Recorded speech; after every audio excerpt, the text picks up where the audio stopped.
I grew up very disconnected from my culture. I was the only Hawaiian in my family, only Hawaiian in my school and in my town. So it was very, very isolating. I had a lot of identity challenges when I moved back, not feeling like I was Hawaiian enough. I started watching Avatar pretty early in my healing journey. It made me feel things at a time that I didn't really have feelings. That show made me have emotions. I'm Travis Purdy, an alcoholic in recovery dedicated to giving back to the community that saved me. Join me and my incredible guests on our mission to break the stigma around mental health. One conversation at a time. This is Listen to Your Heart. Welcome to Listen to Your Heart. Today I have Lilinoe Kauahikaua, a licensed clinical social worker and a program coordinator at a local nonprofit here in Hawaii. Lilinoe, thanks for being on our show. Aloha, mahalo for having me. So we like to start with our origin stories, and I just got a few typical origin story questions. You know, where are you from? How you grew up? How'd you get into the field? Now you're in behavioral health. Yeah, there's a lot of questions. Okay, where am I from? Well, I was born in Oahu, but I grew up kind of for a little while on Oahu, and then Arizona, and then California, but then also coming home to Hilo on Hawaii Island every year for like a part of the year. So I kind of grew up, I guess, half Hawaii and half continent. Those of us who have struggled with addiction, and then all of a sudden we become like counselors, and I was always like, no, I don't want to do that. That's so cliche. But then I couldn't escape it, and it reeled me right back in. So, you mentioned earlier about kind of growing up half on the continent and then half here at home. Can I ask you about that? Because I totally forgot that until recently. I saw your phone number and I'm like, wait a minute, I'm pretty sure I recognize that area code as like a Northern California type of deal. Was there any challenges with being like here actually more than up there? Because you're kind of like the mainland kid or whatever. Yeah. Share a little bit about that. No, there was a lot of challenges. I think some self-imposed, and then some definitely, from external sources. But I think one of the biggest challenges that I felt was definitely feeling kind of disconnected, I guess, from Hawaii a lot of the time. When the summers, so I would come back in the summers and winter break because my dad lived in Hilo. My dad works in the volcano, so I spent a lot of time up at Halima'uma'u, and that's so cool. Yeah, it was amazing. That was, really amazing. I wish I understood how awesome it was at that time. Now looking back on it, I can really appreciate it, and I wish, it's always, hindsight when you really get older and you look back in your life and like, dang, I had some cool experiences, but did not really understand them then. But yeah, so when I was on the continent, so I went to high school on the continent, I went to middle school and elementary school. I think the only school I went to in Hawaii was, I want to say kindergarten, I think. Wow. And then I did like summer programs throughout the time until I turned 18. And so my dad put me in like different summer programs so I could learn about culture. But then when I went back to the continent, it was really hard to keep that connection. And then in the area of the continent, especially in California, I was the only Hawaiian. So no one else in my family was Hawaiian. Only my dad is Hawaiian, and he's the one who lived in Hawaii. So when I went back to the continent, I was the only Hawaiian in my family, only Hawaiian in my school and in my town. And so it was very, very isolating. And I had a lot of identity challenges, with like just being brown and then like, finding brown, but not Mexican, not Mexican or Hispanic or Latino. Latino. Except that's like the closest, like connection that I could find. So I went through a lot of identity challenges with that. And then when I was back in Hawaii, like I didn't really automatically speak Pidgin. I mean, I can speak Pidgin, but like, it wasn't like, as natural. Yeah, as natural, right? So I wasn't going to try and but yeah, and then it was just kind of, I think I noticed more those things when I moved back to Hilo, because I started like trying to learn Olelo, and then at that point it was like people were pulling up all these like songs that they learned, like the color song, or like the the head there's like a song, I guess, for head and toes and, you know, all the like the Body body parts and parts. stuff. Yeah. And I didn't know any of those songs because I didn't go to school here, you Mm. know. And then there's my dreaded questions. Who, you know, what school you in, Oh yeah. right? What school you went? And then I'm like, well, how much time do you have? Because it's a little journey. Let me take you on a journey, right? So it's just kind of like little instances like that. I think I noticed it more, especially when I moved back after, when I was trying to kind of put my life back together. That's when I really felt the being the continental Hawaiian, Mm. and not feeling like I was Hawaiian enough. And so that was really a hard thing for me to kind of process through, and I felt like I got it from some of my teachers and classmates, and so, you know, that was definitely not something I wish on anyone, and actually have had a lot of conversations since with other Kanaka that live on the continent that experience kind of similar things when they try to even come back home for a visit, you know. It's really unfortunate because, you know, we're all one lahui, you know, and I mean, some circumstances, you know, make people find themselves on the continent for whatever reason. Maybe it's school, maybe it's, you know, just trying to be able to survive, and, you know, maybe there are other complexities within life that make, you know, people not be able to be home here in Hawaii and they're living on the continent. But it's not their fault, you know. There's nothing wrong with them. Like, you know, why can't we still maintain our connection to be one, you know, lahui, and not feel othered? I mean, I Yeah. think that's What would you say is the most valuable thing now on this side, right? A few years removed from this time. What's like the mhm. most valuable lesson that came from all of that for you? I think just being enough. I think Mm. that being one lesson that I just recently learned, in my own self exploration, is that I always thought that I grew up very disconnected from my culture because I was growing up on the continent. Because my family, you know, the Hawaiian part of my family had lost the connection to olalo, or to uh, the cultural practices that apparently I had in my head that I thought should be passed down. And what I realized just recently, like literally, I'm gonna say months ago, okay, because I just recently like went through this whole self exploration, through mythology, you know, going through this whole like examination of self, and I realized that culture doesn't look any certain way, and that my perception of being growing up disconnected from culture wasn't wasn't fully true. It's that like my dad, you know, maybe he didn't get, you know, Hawaiian language passed down, you know, in his family. Maybe he didn't get hula, or you know, like weaving, or those, you know, specific type of cultural practices. But what he did was he tried to connect me with the parts of the culture that he was connected to, which was Pele, you know. So connecting me with volcano, with the lava, with those cultural aspects was really one of the strongest cultural connections that I ever could have hoped for, and I never really realized it until just recently. Now, that was a huge revelation for me, and I had to re-examine kind of all of the other, you know, connections in my life when I realized that, you know, that yeah, that culture doesn't look any certain way. Culture is like a life way, right? Culture Mm. is like a life way, a life connection. And I can't think of anything stronger than Pele, than a connection to Pele, really, when I'm thinking about culture. When in this time period, because you started talking about like you didn't speak the language or Native Hawaiian language, how did you start learning? Because actually, I asked that for myself Mm. because we're roughly the same age. We're from the same generation.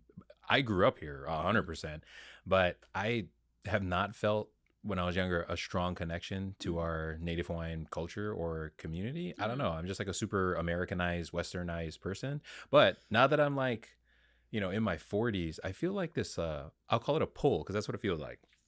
I don't feel any external pressure to learn about our culture or anything. Mm-hmm. I feel an internal Mm-hmm. like curiosity that Mm-hmm. has been growing in me the last few years. And really since I've gotten around other people like yourself and other people I met in the field, Mm-hmm. but that are connected to our culture and figure out a way to weave that together. So I was going to ask you about this later, but Yeah. like, what's your advice to someone like me? Because there's other people out there like me, who are not as connected that they maybe think they should be. Mm. Like where's a good Yeah. place for us to start? A book, a something.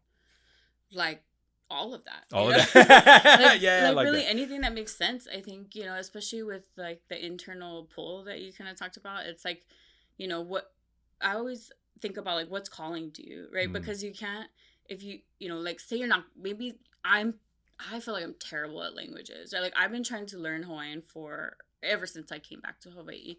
And I will not ever stop trying to learn, but I'm still not fluent. It's been like 15 years now, I think. I've been trying to learn. So, I mean, I can, I started in college. Actually, I started with like cassette tapes that my dad used to send me, like these, like, learn Hawaiian at home Cassette cassette tapes. tapes. Yeah, Yeah. throwback for cassette tapes. Let's go. Yeah. And that's actually where I first started. But then when I moved home, it was like, yeah, I started in college. I think I took first year Olelo twice or three times maybe. I took second year twice. Yeah, it was really, really hard for me. And then I took third year when I came to grad school. And then I've just been learning through community classes. Like, my kumuhula was teaching Olelo for a little bit. And yeah, now it's just kind of trying to like look at books and stuff and trying to keep what I do have in my brain, kind of, still exercising it. But I would say, like, because of this recent revelation of mine of looking at culture through a different lens, I would say that I would urge people that feel disconnected from culture, like, to actually take a look at how they grew up. Think about how you grew up. Think about, some of those early times, and maybe question whether they are actually disconnected, because maybe they're more connected than they realize. I mean, if you think about kind of, I mean, how you grew up, maybe you went fishing with your parents, or maybe you,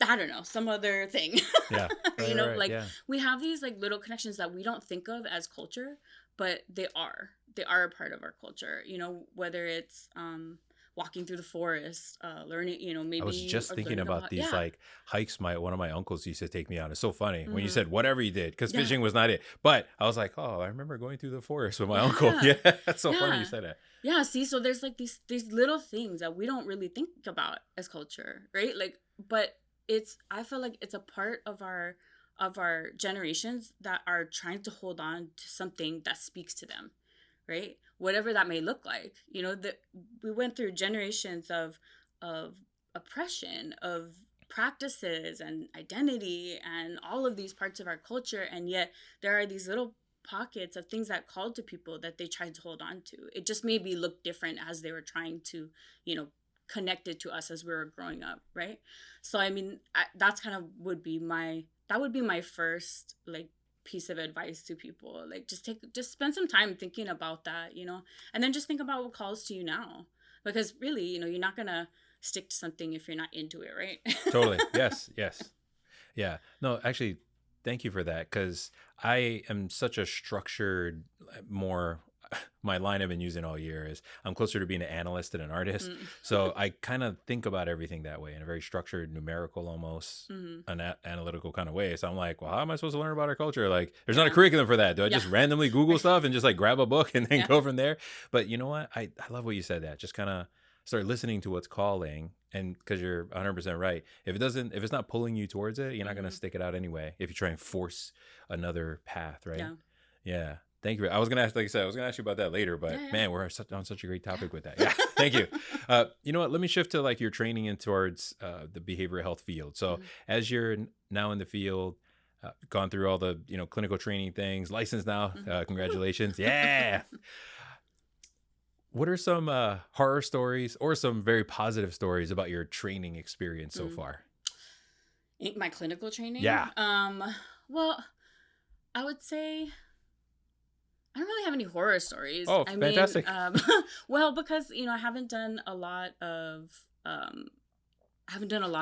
in person kind of direct, because I did a lot of it during COVID, or like partially during COVID, or at least during, when we were still having a lot of precautions, so we had to kind of be creative about it, I guess. But I was really lucky to be able to do my supervision hours and those types of things. And I don't really have like, because I haven't really practiced yet, Yeah. so I don't really have a ton of stories about the clinical. I mean, I can't say that like studying for the licensure test was real hard.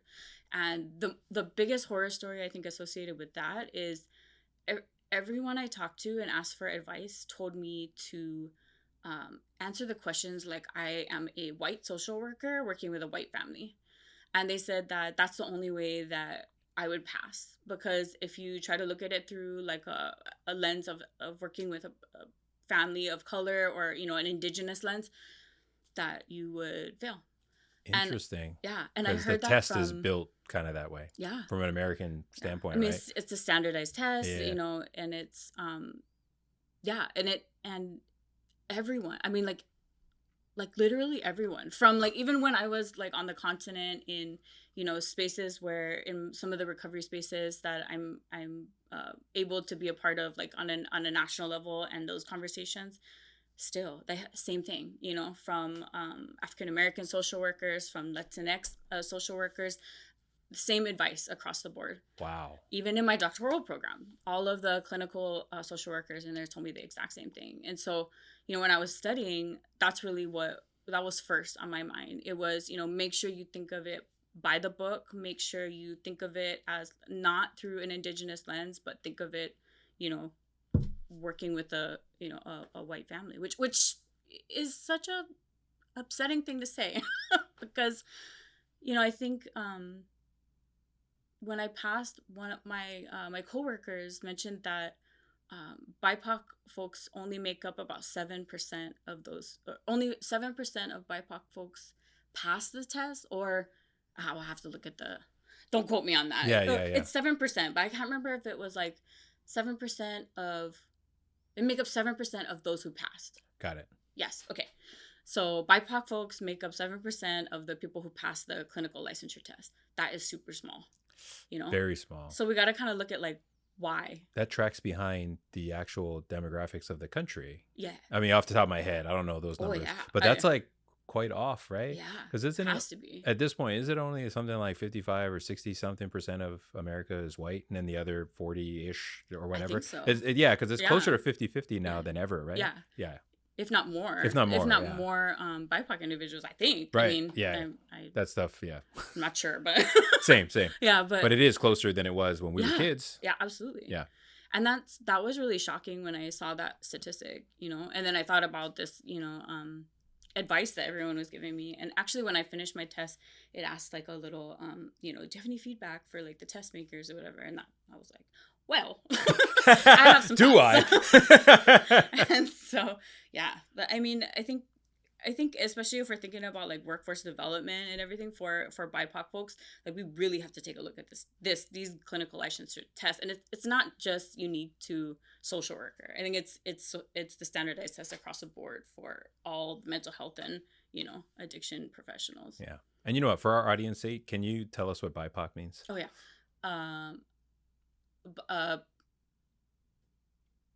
Black Indigenous persons of color. Yeah. Black or Indigenous persons of color. Yeah. Okay. Thank you. I know, because even like when I heard the term, I'm like, I know what that means, but it's been a while since I've had to like define that too. But yeah, no, thank you for that. So, okay. So during your training piece, how interesting what you said about the tests and just social workers from across the continent. It wasn't just a Hawaiian thing or East Coast thing. It's like a all across the continent thing. So, you know what I do love to do on our show is I would love to shout out any of your important mentors. Yeah. Yeah. I would love to shout them out by name. Yeah. If you got 2 or 3 off the top of your head, I know you don't want to leave anyone out too, but if you have a couple, 3, you know, that are very valuable and so impactful. One of my most amazing mentors was Kateri Koyes. She's the executive director of White Bison. She's like this indigenous organization on the continent that builds training for the in tribes around the northern continent. She was like hugely impactful in my trajectory of life. Oh gosh, I'm drawing a blank right now. Who else? Why can't I think of anyone else? Can you share an impactful lesson from Kateri? Yeah, from Kateri. Yeah. So one of yes. So Kateri, so I was in grad school. I had just started grad school. I think I was in my second year, or maybe it was like halfway through my first year. Anyways, I was mentored by her through this program that I was a part of, which was a Collegiate Recovery Leadership Academy, through this program called Safe Project. And they bring you to DC to be a part of this like summit, and then they give you a year of mentorship. And they connected me with Kateri because I was the first student from Hawaiʻi to be a part of the academy, and then like they just so happened to have an amazing Indigenous mentor to be able to connect me with. And at that time, I wasn't like, I didn't like have this very clear, like I knew I wanted to connect with culture and in social work, but I didn't really know how exactly yet. And it was through Kateri's mentorship that, I'm seeing a Native woman who is in recovery, and leading an organization that provides cultural training for recovery spaces, for healing groups, and very, I'm going to say unapologetically, because they don't rely on federal funding. They don't, they create these ways to be able to bring these trainings into the Native communities, and they've made a sustainable model to be able to do that. And so seeing someone in her position that could utilize her own life's journey of healing in the way that she did was very, it was motivational. It was liberating. It was, seeing that, I was like, oh, I can use my story. I can, pull on the pieces of my story that can help me kind of portray this or move what I want to do forward, rather than feeling like I had to put some of those pieces away and like, out of shame, or feeling like, people wouldn't fully understand some of the things that I had been through. So it was really through her mentorship that I realized I could look at those different pieces of my story, bring out what I wanted to share to help kind of move my message along, and really use that in an impactful way so that, I could make a difference, and it was really, yeah, that's when it all kind of started shifting for me, to be able to like bring all of those pieces of myself together, rather than compartmentalize or leave part of it at the door, leave my cultural identity at the door, or leave my lived experience of addiction at the door, right? I could bring all of those together with all the things. She showed you what's possible. Yeah. Oh, I love that. Yeah. So speaking of recovery, lived experience, did most of that stuff happen like on the continent where you kind of hear, or if we could talk about recovery a little bit? Totally, yeah. Most of it happened on the continent.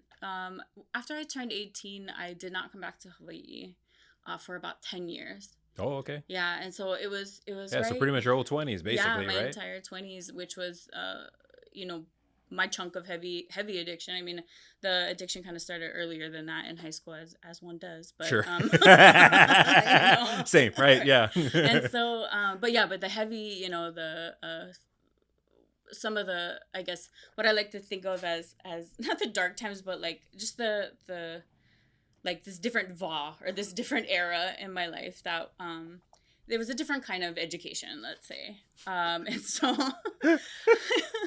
I spent a lot of time living on the street, a lot of time I don't know, kind of all over the place, I guess, throughout California, doing a lot of things, like I said, education that you don't get in books, or the classroom, for sure. I learned a lot, but I think when it was time, I guess when it was time for me to start trying to put myself back together, I think I was about 20, I want to say about 28. It was just after I was arrested, and went through kind of a year of kind of fighting my case in court. And at the end of that case, the whole case was actually thrown out, and I was able to walk away with no record, which was in itself very, I think, one of those whole Ilona, right? Like the sign that I needed to do something different with my life. That like I was being given a 80 millionth chance at that point, and that I better not mess it up. Yeah. throughout that time that I was living on the street and using, I came so close to death, really so many times that I honestly have no idea how I walked away.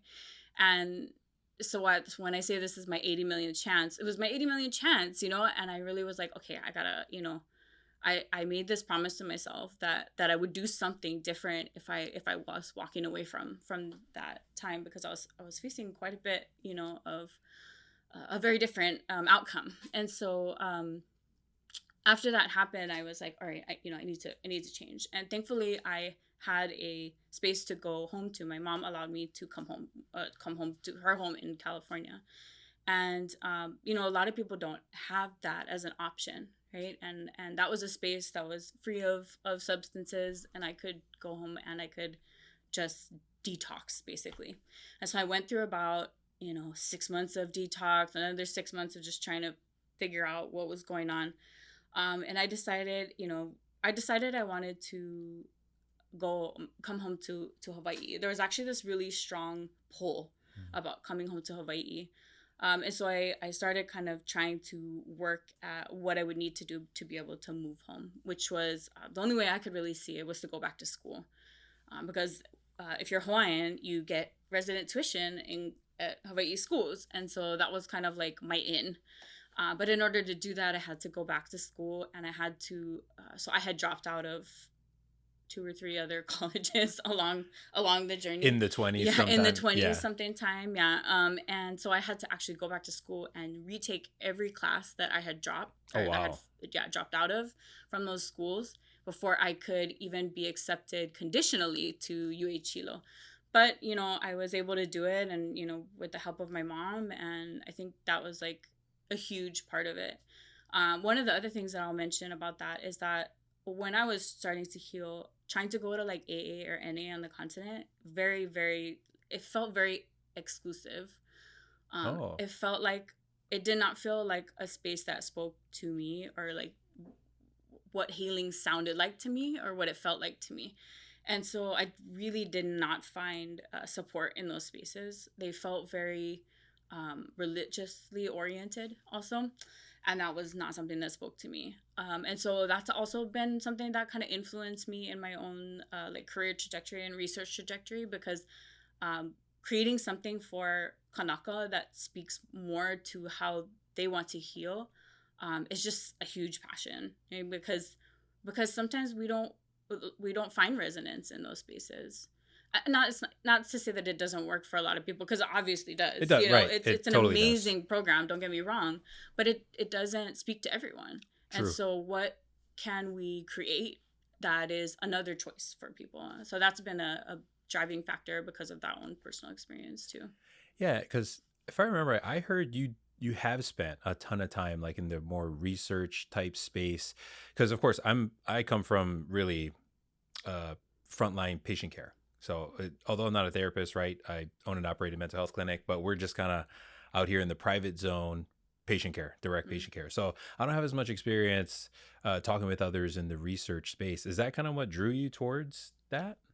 Yeah, I mean, I think being in school, like, that was really a time when I got to kind of explore more of the research side, and do more of that. I really do like macro work, like being, I never really thought of myself as a direct service practitioner. I think because of my own traumas that I hold, like I always was worried that I would, be triggered. And so I kind of held off of direct service work for the larger portion of my, even doing like practicum, direct service practicum as a master's student in the social work program, which is part of the requirements. And so like, even then I was like, I really want to stay in a more, at an organizational level, kind of bird's eye view kind of level, because that's where I also feel that that's an area that I have more strength in.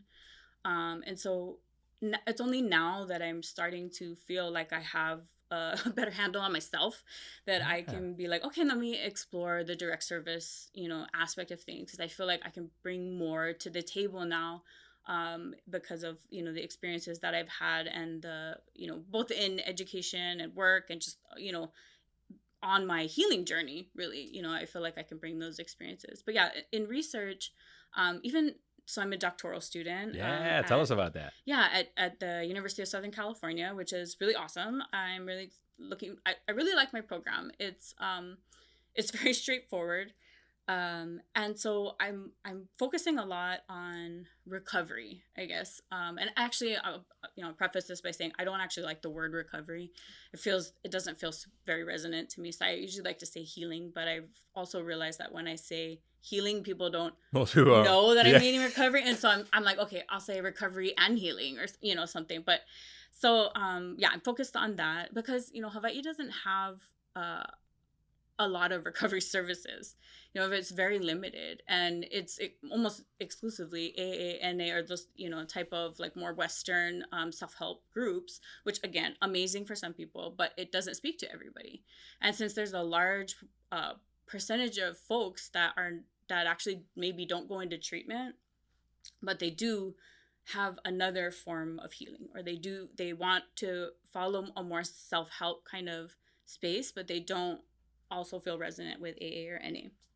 So what is there, because people also need structure when they're in early healing.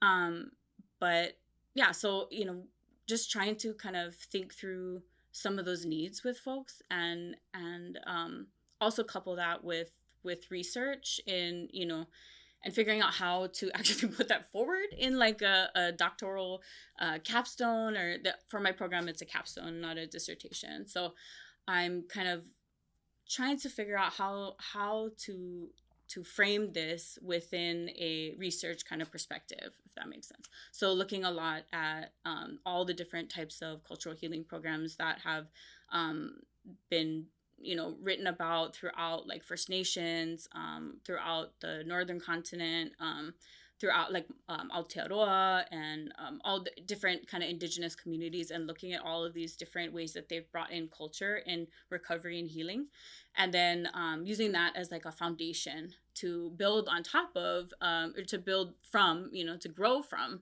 something that is very unique to Hawaii. Damn, that is super cool. So.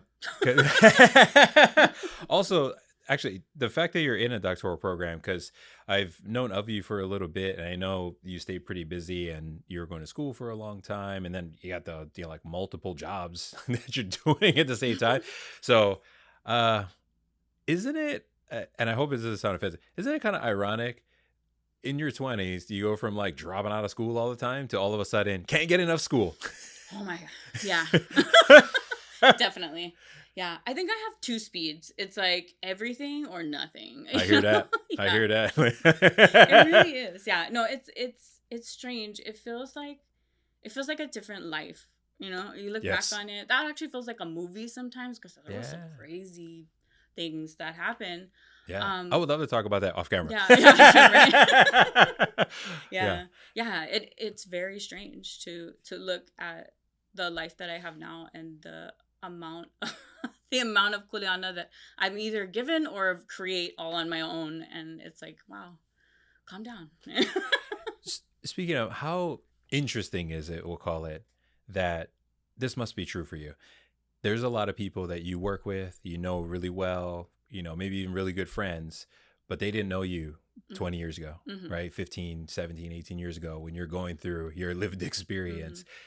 Like, how trippy is that if you ever talk about your previous? So I call mine my previous life, because it flat out was. I don't know how else to describe it. Yeah. So how trippy is that? Yeah, it is. It is really. It's actually a topic of conversation quite a bit, because especially when you're working with other people that are in recovery, and something happens, and you make like a comment about the the past life or something, and it's only certain people will laugh, right? That's right. Yeah. and then and yeah, no, it is. It's funny. It's the little comments, I think, that always make me laugh the hardest and think about that previous time. It really does feel like a movie.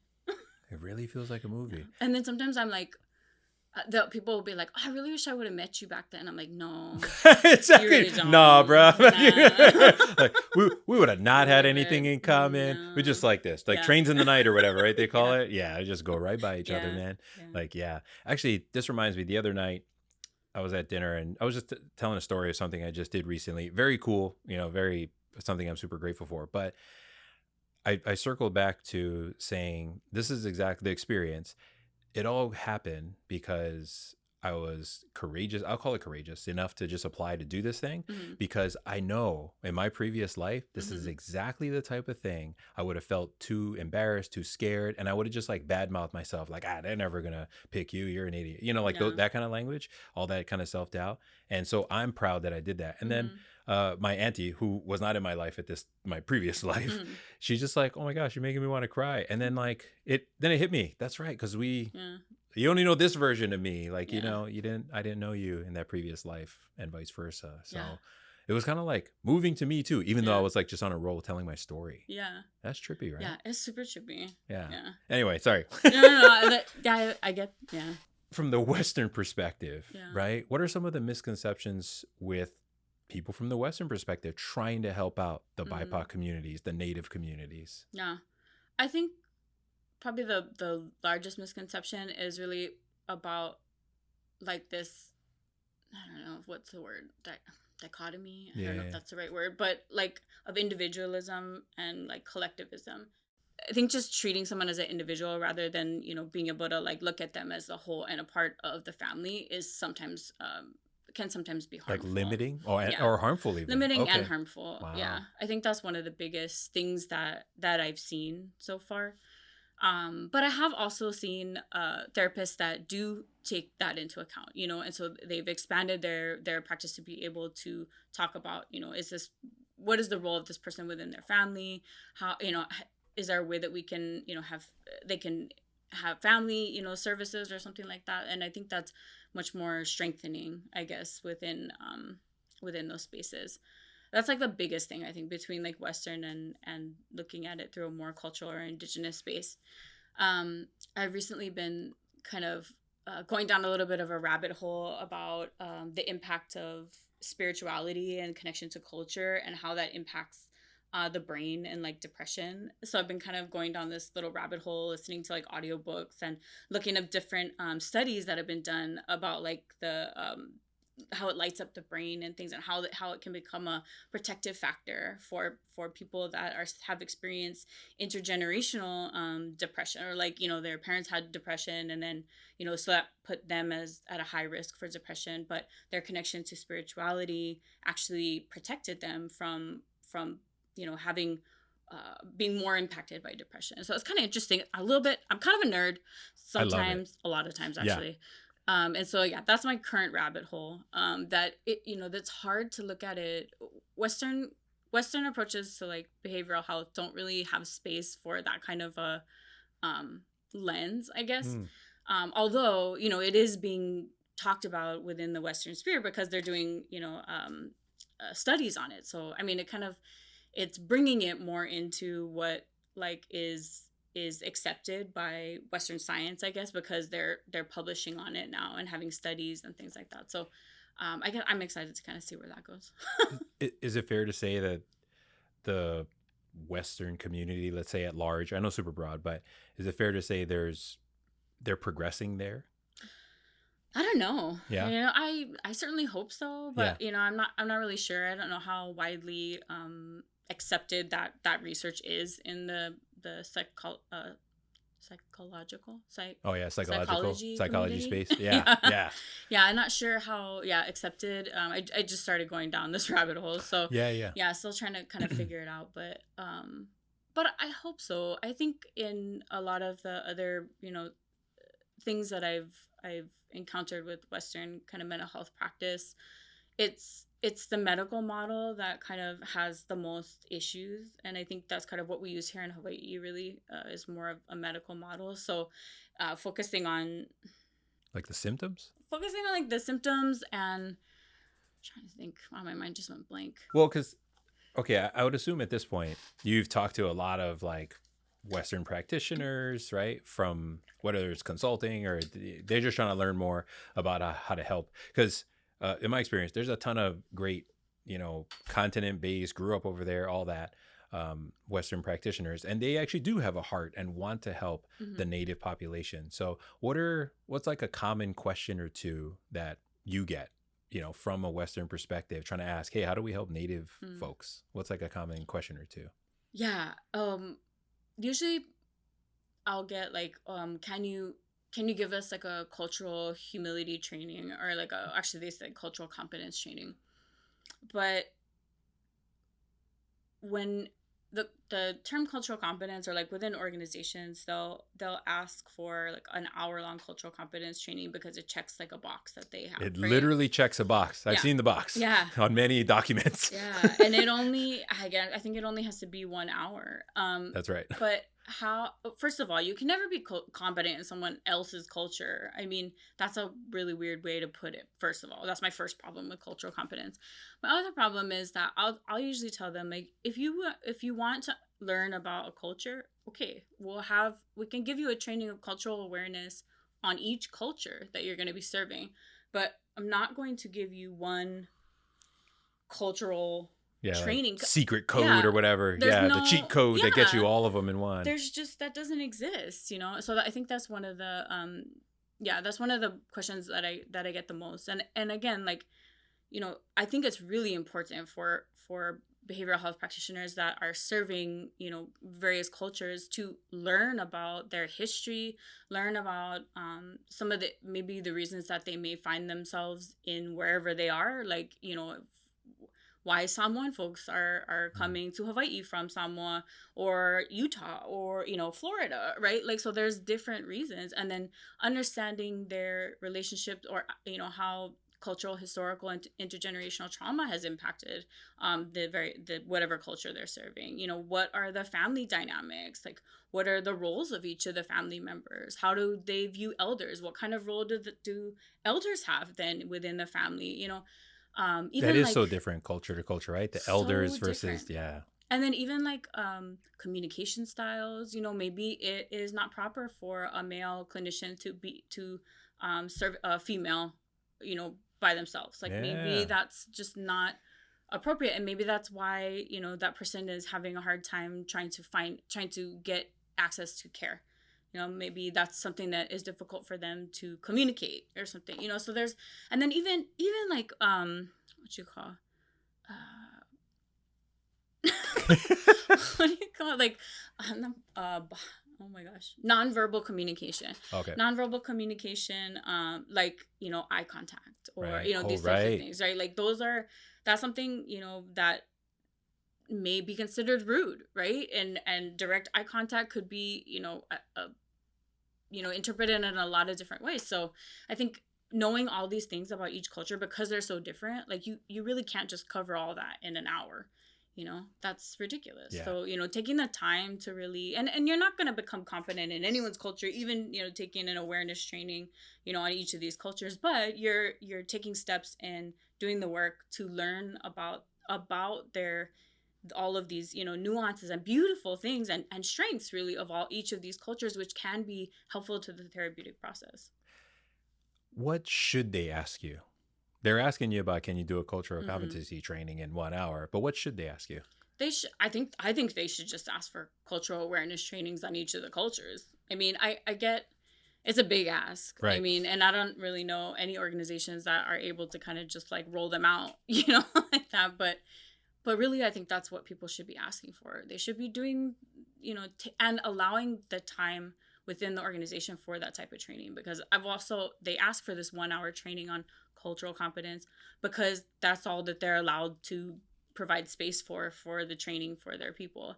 And then it's another conversation to say, look, you have to explain then to your administration that they need to create more training time, because you need to do these more nuanced trainings about each of these cultures. So yeah, I mean, there's different levels to that ask. Sure. But and it's also very regional, right? Because like because since I'm an admin person, like organizationally, if we know that we serve X amount of this type and Y amount of this and this and this, then it's like, okay, then maybe that's where we have to, right? Like, we couldn't do it for everybody, unfortunately, but at least macro, we would be most efficient, getting some cultural awareness around this type of individual or population, this one.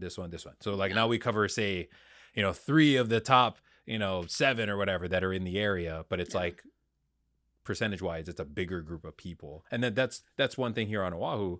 But then if you're in Southern California, that's not going to look the same as over here, right? Or if you're in West Virginia, or if you're in Southern Texas, right? Like all of that's very regional, right? Yeah. Yeah.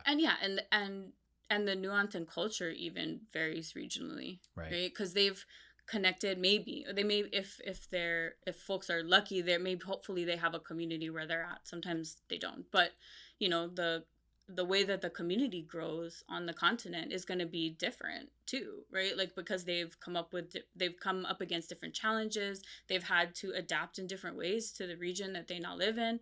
And so, yeah, very nuanced in that way, but at least starting somewhere, right? You got to start somewhere. Yeah. And I think a lot of people, my opinion, because I do love people and I hope for the best, even though I plan for the worst more than I probably hope for the best.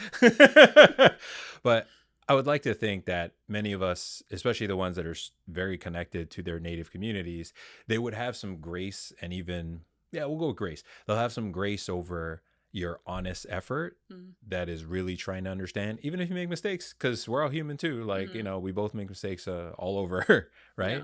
Yeah. Let me ask you about something. So I asked all of our,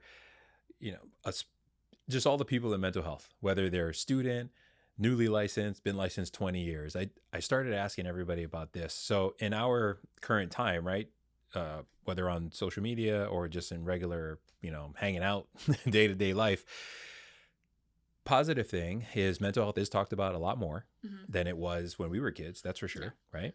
So that's very nice. But also, there's a lot of clinical language that's used by people that are not clinicians. I'm not saying that they shouldn't use those diagnoses and all that.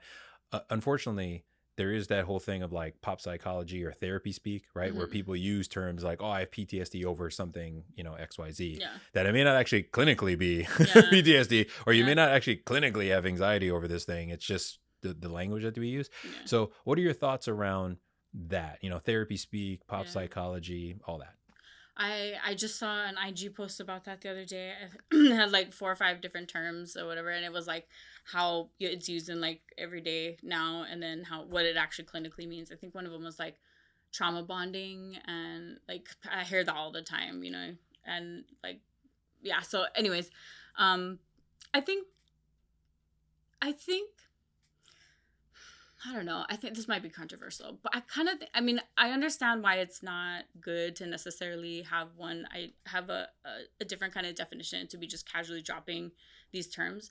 But I do think it says something for destigmatizing the language and access, and actually accessing care, because if it's dropped in every day, it makes it almost okay to talk about, if that makes sense. I mean, I get the detrimental part, I do, but I do think the trade-off of the destigmatizing is potentially at least a positive in that realm. Thank you for that. Yeah, I've been asking this question. I will continue to ask it more. That's a great answer. That's one I've not gotten yet. Really? So yeah. Well, because at some point I usually ask about destigmatizing, and I mean, most of us in the field, whether we do it on camera or not, most of us believe the more we talk about it, that's part of destigmatizing. So interesting. Yeah. Thank you for that. Okay. So before I ask about some practical advice, near the end of each episode, I'm really big on asking for something we can give to the audience that they can do in order to, XYZ, based on the topic. But before we get into practical advice, I want to ask you 2 things. Number 1, what are you most excited about? Because, right, newly licensed, you're in the doctoral program. So professionally, what are you most excited about, looking forward to? I don't know. So many things I'm excited about. I think I'm excited to start, at least on this journey of like direct services or clinical services, because I want to look at how providing culturally resonant care can look like on this level.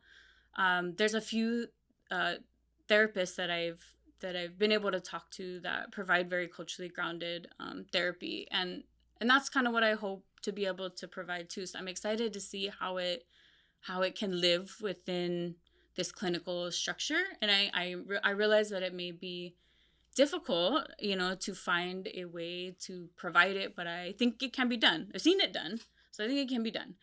I think it just, is something that we have to work at, which I'm looking forward to working at.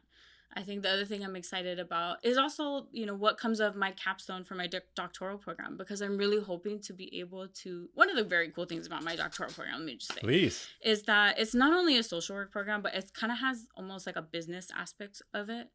Speaking my language. And so, I would have never tried to go into business classes because I'm not good at math. It's not, I'm not good at those things. You don't have the pull for that. I do not have the pull at all. I probably should, but I don't. But yeah, so my program kind of couples some business classes in with the program a little bit. And so they really are trying to teach us how to create something that's sustainable outside of federal funding or that. So 1,000%. Yeah, when our capstone is to submit a prototype that has that we worked out whatever sustainability looks like for that. And so in thinking about what recovery services could look like here in Hawaii, what I really want to try to propose is a recovery community organization, but a culturally grounded healing center that provides recovery and healing services through a culturally grounded lens, but that can be a hub that's supported throughout Hawaii. So, one fiscal entity can support multiple sites across Hawaii so that everybody can provide culturally grounded recovery and healing services on each of their islands and their spaces through the method that is already working, because we know that there's a ton of different culturally grounded healing services on each island, but they're all struggling to survive. And my goal, my dream, I guess, is to figure out a way that we can all kind of come together and support one another through this kind of upena, or this net of recovery and healing services across Hawaii, but supported by this one fiscal entity. And, however that comes about, I don't super know, because I'm going to say, I still got a lot to learn on the business side of things, but, I want to be able to support these types of services and what's working in our communities already. You know what? It's one of the things, because we haven't known each other very long. Our mutual colleague, longer. But one of the things I love about having met you is the ongoing journey of learning. Because so I still have not gone to college. However, what I have learned after all my, from my previous life to now, is I love learning. That's a pull I feel. Now, that doesn't, for me, it's not meant traditional education route, right? But what I love about you is you have this the big vision you just talked about, right? This culturally grounded healing center. That's a big vision. And you're right, sustainability, well, it kind of sucks for many of the treatment programs. It's very, very challenging. But what I love about having met you is not only big vision, but you're also a doer. You'll take on, you'll try and put into action. Because I try. Yeah. Sometimes it doesn't work out.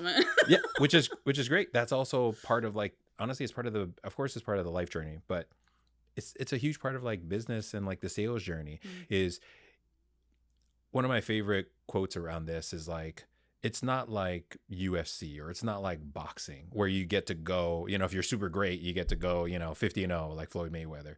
That's not life. That's not business. It's more like you got 3,248 wins and 2,897 losses. So if you just got a little more wins than losses, that's the goal. So I love that we got to connect and talk story, and I get to learn more about you here. Yeah. That's fun. Thank you. Mahalo for that. Okay. So before I get to my normal ask about advice and our signature question, I got to ask you about Avatar. Okay. Yeah. We got to for Avatar, The Last Airbender and The Legend of Korra, something that you really love. Yeah. So I honestly, I even wrote down some questions the whole day. Yeah. Why do you love Avatar so much? I know, so super broad, loaded question. I love Avatar. I think so. I started watching Avatar actually pretty early in my healing journey. So that first year that I was at my mom's house and my brother was there. My brother is very into Avatar, and all his friends are into Avatar.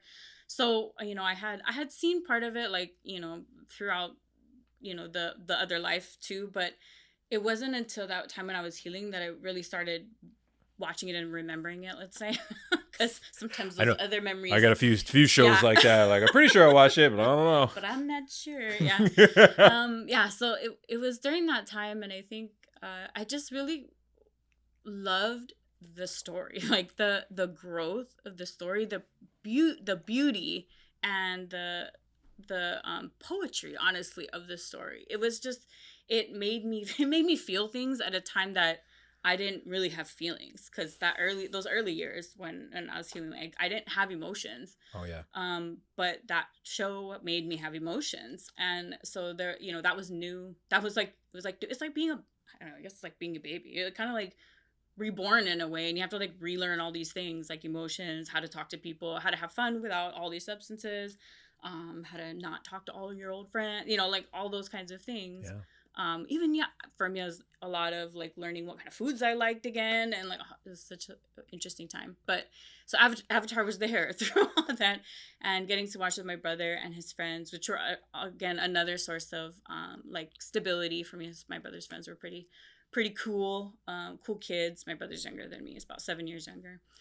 But yeah, it was that, and then I think, as I've rewatched it many times, and now, I do a lot of work in mythology and like ka'au, so like storytelling, and looking at that through a cultural lens, a Hawaiian cultural lens, but also like other cultures' lens, so I can really dig into the story and the way that story has kind of progressed, I guess, like like Joseph Campbell, and like all the archetypes of like of storytelling and stuff. So anyways, I'll digress into that, but yeah, so anyways, it's just the progression of the story. I think that's like final answer.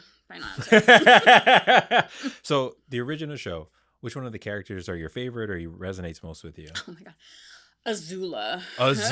Oh my god. So I did not write that down, but thank you for bringing her up. I didn't get a chance to rewatch the whole show before we did this, but I wrote down a couple of notes and a couple of different characters. But Azula, I don't know why, I totally forgot about her. Yeah, tell us about that. And I'll show you a picture after. So we actually did one of the years for Halloween. My brother and I were Azula, and he was Zuko, and then one of my other friends was Appa. That's so cool. It's awesome. Yeah, so I always resonated with Azula because she was like she's very crazy. Yeah, and then for like more context, Azula is the younger sister of, I guess, one of the main characters. Yeah. So one of the main characters is Prince Zuko. He's prince of the Fire Nation. His dad's the Fire Lord, and he has a younger sister, which the Fire Lord kind of favors more. Mm-hmm. And that woman's actually, she's like a girl. That girl's name is Azula. Yeah, and she is absolutely crazy. She nuts. And absolutely strong crazy. And nuts. Strong, crazy, just like very evil. But like, I think there's like something inside. You can kind of see it throughout the show. There's a little something, and you don't really see like the kind of flip of her character I guess towards the end. But we don't get to see. I think we don't get to see her full transformation. That's why I kind of like diving into the. I really want to dive into more of the books afterwards. Yeah. I haven't had time. I'm just not. There's so much reading that I have to do on a regular basis. I know. Master's degree. Now you're in a doctoral program, and then we talked about all that research stuff that you're doing. Yeah, it's just like a lot. But yeah, Azula, I think especially because I first was in here because I was just coming out of that like darker time of my life, and I was very crazy. I was like, and honestly, when I think about myself during that time, like I felt evil. And I felt like is the other reason why I tell people, like, when they say, I wish I knew you back then. And I'm like, no. Like, nah, bro. I was a terrible person. Like, I was really messed up, and so when I saw, but yeah, that's why Azula kind of resonated with me, because it felt like that inner part of me. And now because I'm like diving into mythology or into storytelling, and I can really understand the archetypes of storytelling and why they exist within the larger scheme of the story, I can see Azula as like that part of me that I had a hard time confronting, which is my past, right? So like because I've had the opportunity to learn with Auntie Kikuhi Kiali Kanakaole about ka'au, and as well as her husband, Tangaro, Taupuri Tangaro, and her son, Kawila Kiali Kanakaole. And so we talk about this ki'i, or this archetype, which is the ki'i Iaka. I really hope I'm going to get that right, because she would be really upset if I didn't get that right. The ki'i Iaka, which is that part of you that you have a hard time confronting. I mean, it can be a lot of different things. It can either be something that you really need, you need as a part of you. It could also be something that you have a hard time confronting, but you need to come to terms with.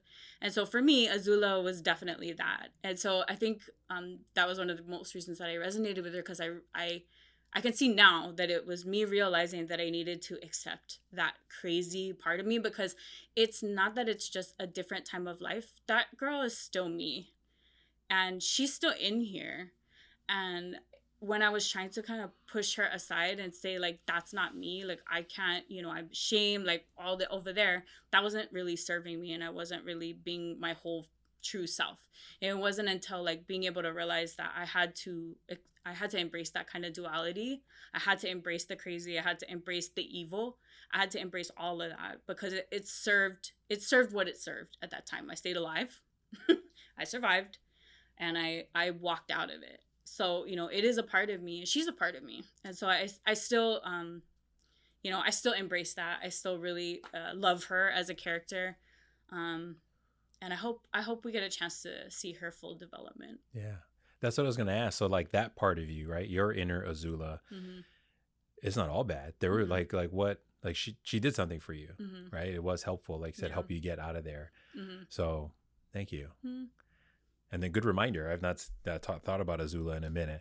So what I wrote down was, well, for one, I love Avatar. It's actually one of my top 3 universes. That's what I'll call it. So yeah, which is funny, because I wouldn't say it's like, of all the, scripted fictional universes there are, like, I love DC probably more than anything else, and Star Trek and so on. It goes down. So Avatar is not there. However, if you ask me the question of all the fictional universes that exist that you know of, which one do you want to live in? Avatar's one of those 3. Absolutely. Yeah, absolutely. Yeah, like I actually don't want to live in the DC universe. Yeah. There's way too much stuff happening there. A lot of crime. There's a lot of super villains in there. Yeah. So my 3 are, and in no particular order, because it kind of depends how I feel, but it's Harry Potter, Star Trek, and Avatar. Nice. Those are my 3 universes, because I'm certain I would be a wizard. Yeah, I am certain I would be a bender of some sort. Definitely. And then I would love to join Starfleet to go explore space. So anyway, sorry. Yeah. That does sound fun.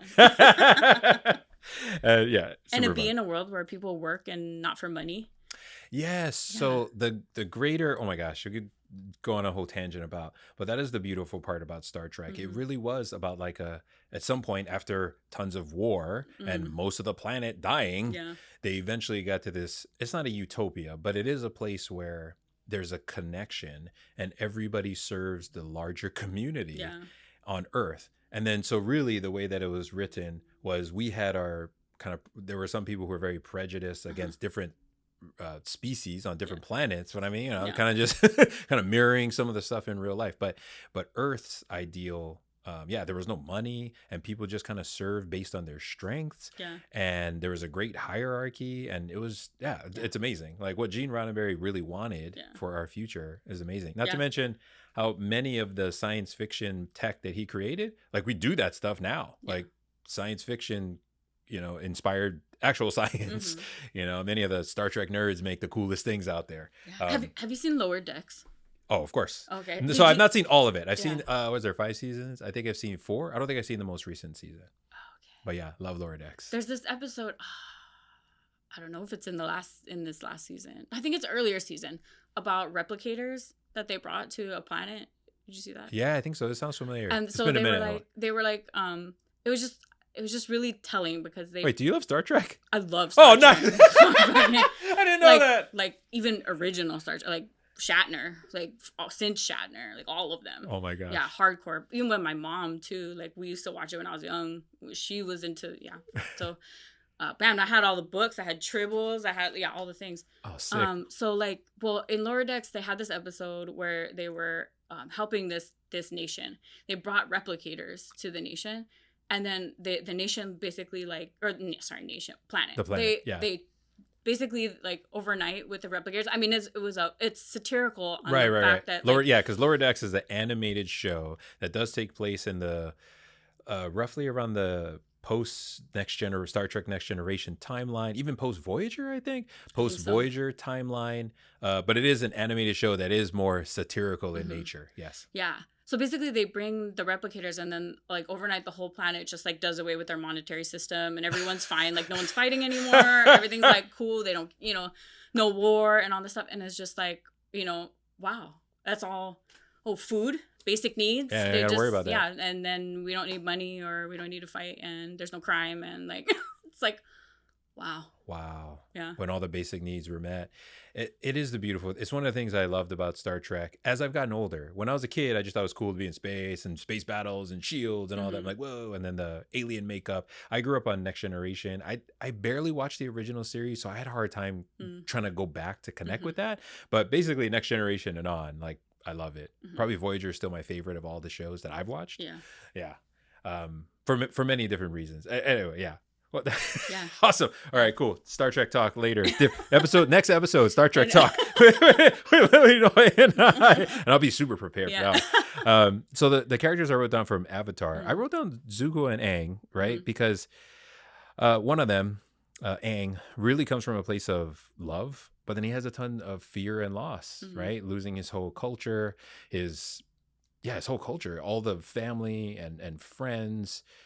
Then they're all gone, right? Because he wakes up 100 years later. And then he has fear over not just what's happening to other people, but he also has fear of himself because, hey, you're the Avatar kid. And he was, 10 years old, I believe is what his character was written as. So. Yeah.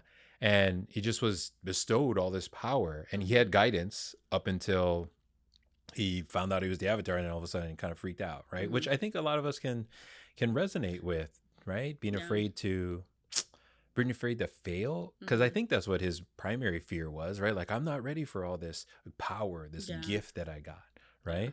And then of course Zuko, which is kind of the opposite side of the coin, right? Where I wrote down that he kind of comes from hate. I almost think that's too strong of a word, but he comes from more of like a dark side, I guess we can say. Whereas Aang is really full of light and he has fear. But Zuko, Prince Zuko, has a lot of darkness because he also has a lot of scarcity, and he has a ton of fear and loss. And especially, and this one resonates with me because I'm a kid who loved his dad, and his dad disappeared, not for good or anything. And oddly, I'm interviewing my dad later today. Oh man, it's gonna be a real one. Yeah. You were good tissues. Yeah. But Zuko just wanted love, right? He just wanted his dad to be proud of him. And as a guy who grew up a young boy, like that's all any of us really want, is our dads to say, I love you and I'm proud of you. And for me, I had to be 18 something years old before I remember my dad ever saying, I'm proud of you. Now it's kind of weird because he's like in his 60s and like way more like thoughtful and emotional than 20 plus years ago. I mean, I really could have used it back then, but it's still super meaningful now. So yeah, what do you think about Zuko and Aang? Yeah, I mean, I'll say so. Okay, for Zuko, I feel like he had this, he was soft. He was soft, kind of in the beginning, and being brought into his father's like circle. He was so excited to be a part of it. He wanted to, make his father proud. He wanted to step into this space of power and show his dad that he could do it. And everything kind of fell apart in like 5 seconds, basically.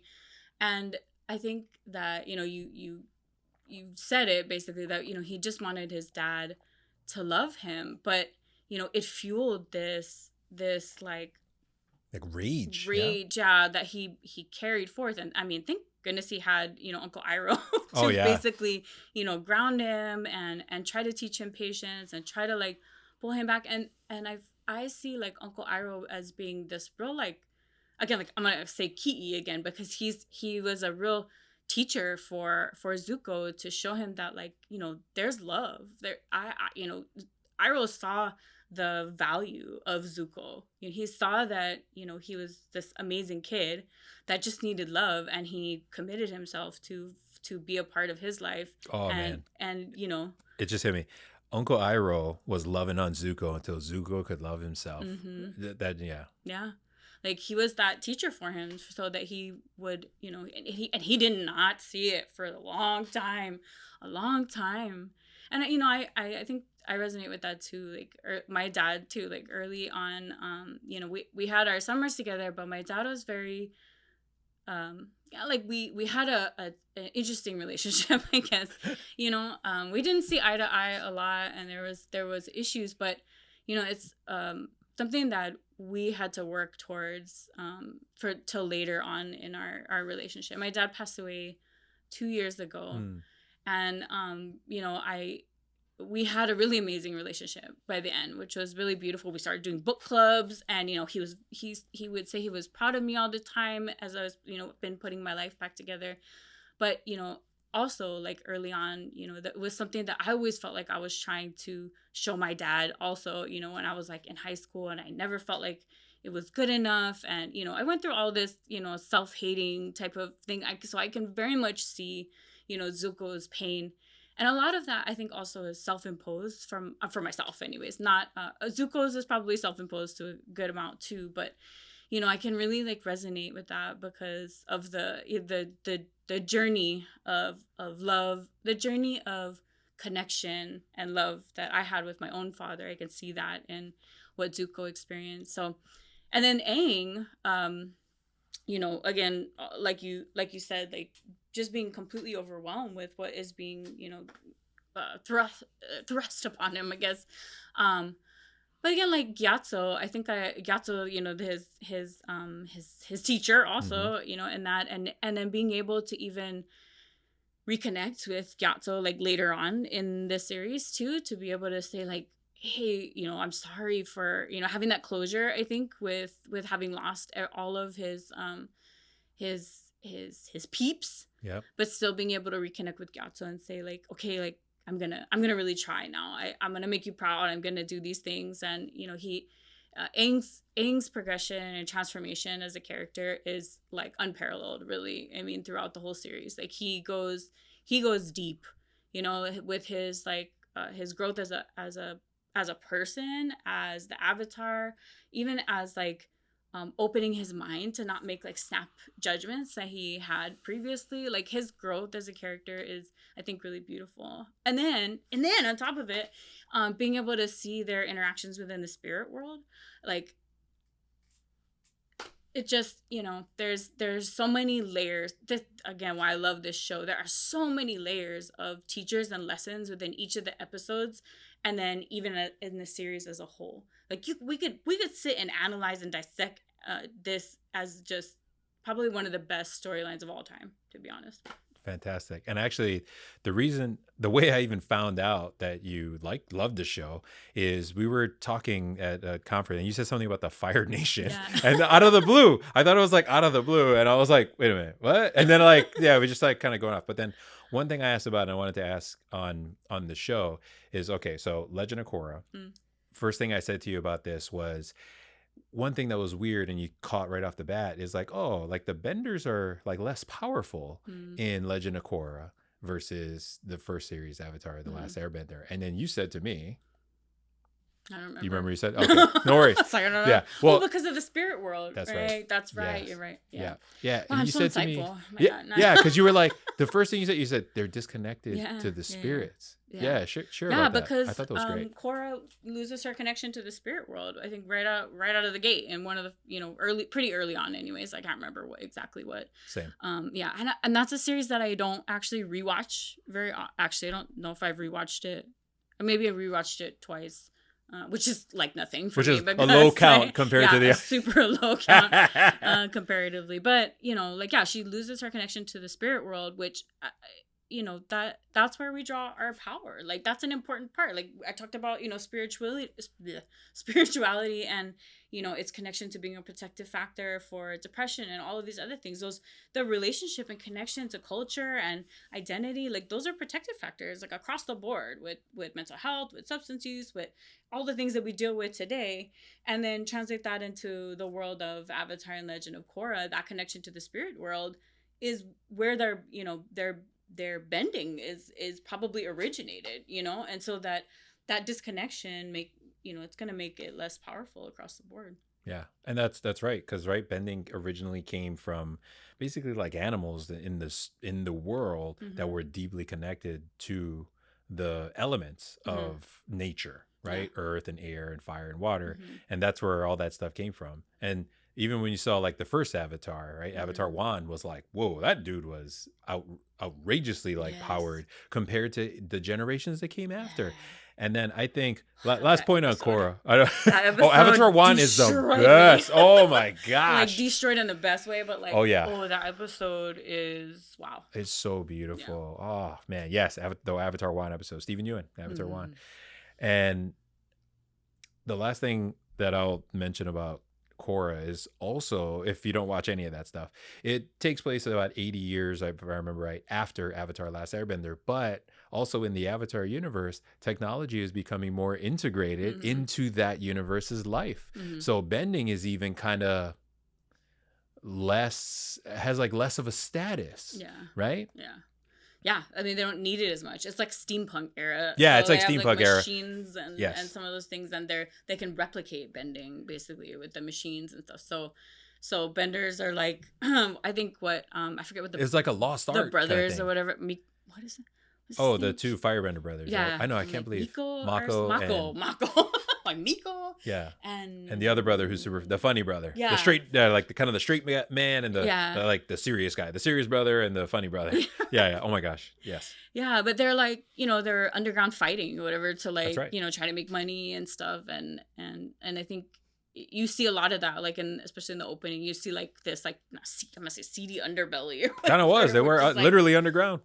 Yeah. And it's, so it's interesting. Yeah. How the view of bending and how society has, changed by that time. And it's very telling, again, that disconnection with the spiritual world, it's very much a mirror, I feel like, to kind of how as time goes on in the world that we're currently living in, and more technology and it sometimes makes us a little bit more disconnected from our own spirit world. Yeah. And last thing about Avatar, I'm glad we got to talk about this. So my biggest lesson from both shows kind of put together, and it's because something I struggle with even to this day a lot, is one thing I love is that we don't do anything alone. Because, right, the show, there's Team Avatar, right, the first set. And then even with Korra's got the two brothers we just mentioned, plus there's a woman, I forget her name now, and then so on. Like both. And Naga. Yeah. And then they're animal, right? I remember her. I really want a polar bear dog. Yeah, I think I told you this before. So cool. Polar bear dog would be so cool. And admittedly, I'm more of a cat person, but a polar bear dog? Yeah. Are you kidding me? That'd be great. I would also. And a little scary, right? Yeah. Because it would be 8 feet tall or whatever. Yeah, Naga, right? Shout out Naga and Yeah. Appa. Yeah. Oh, Appa, what a great Appa. loyal companion. Oh, Oh, and definitely. Momo, of course, Yeah, right? Momo, Momo's little cool. troublemaker. But yeah, this idea that we don't do anything alone, even in this fictional universe, the Avatar, the most powerful of the humans, they couldn't do everything alone because they're only still one person. So they needed support. They needed love. They also needed someone to challenge them too, right? So they're just not in an echo chamber. And for me, oh man, like I said, it's a kind of like Korra, right? Because Korra was really great at fire, earth, and water, like naturally as a kid, right? But Yeah. she struggled with airbending because of that kind of spirituality piece Yeah. and calmness. And it wasn't something she could just power through.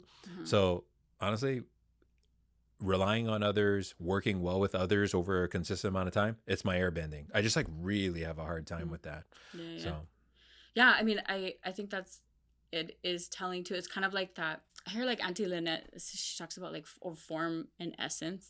And like when you think about Korra and her bending, it's like it's all form, but the essence is like not there because of her lack of connection to like the spiritual world. Like, so she can do the act, but she doesn't have the connection and knowledge to connect with in order to continue to strengthen it and make everything kind of connected, right?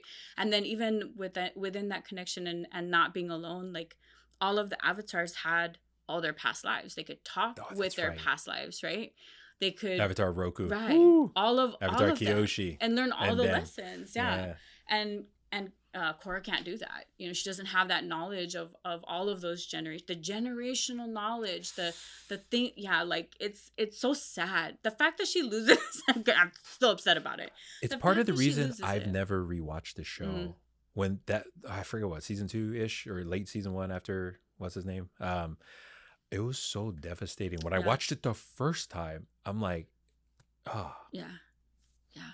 I mean, I mean, you just think about all the lessons that Aang learned from being able to talk to each one, and then even calling on all their power in the Avatar state too. Like that is a really important part of being not alone, regardless of anything, you know. And every time that Aang is in jeopardy, he talks about the fact that he's not alone. You know, that's such a beautiful. It's a really beautiful uh, realization. I'm glad you brought that up. Yeah. No, thank you. And thanks for spending some time talking about Avatar with me. Yeah. And I knew there was some really great connections there for your real life, your work, because I know I feel it too. So I'm glad we got to verbalize it, because it's also like watching the show is fun. And then like the connection comes after, right? When we really get to think about those things. So thank you so much.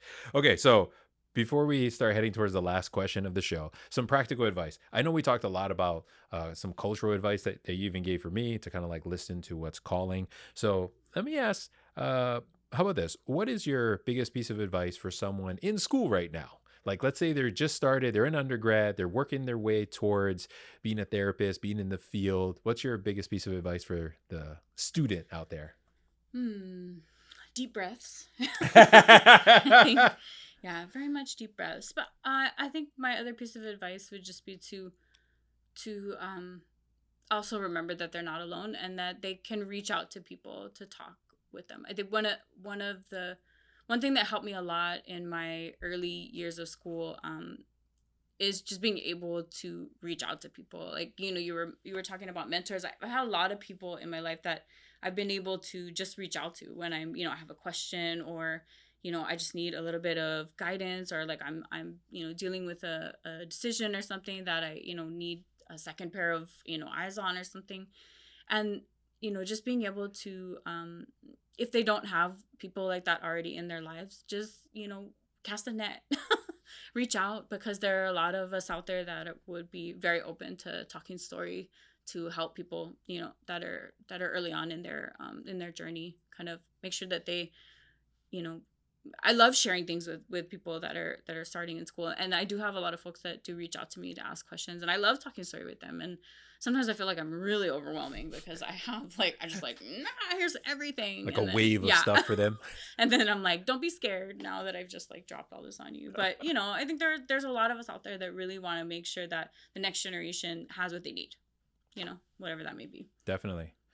What's one thing that you do for your own like mental health when things get a bit hectic?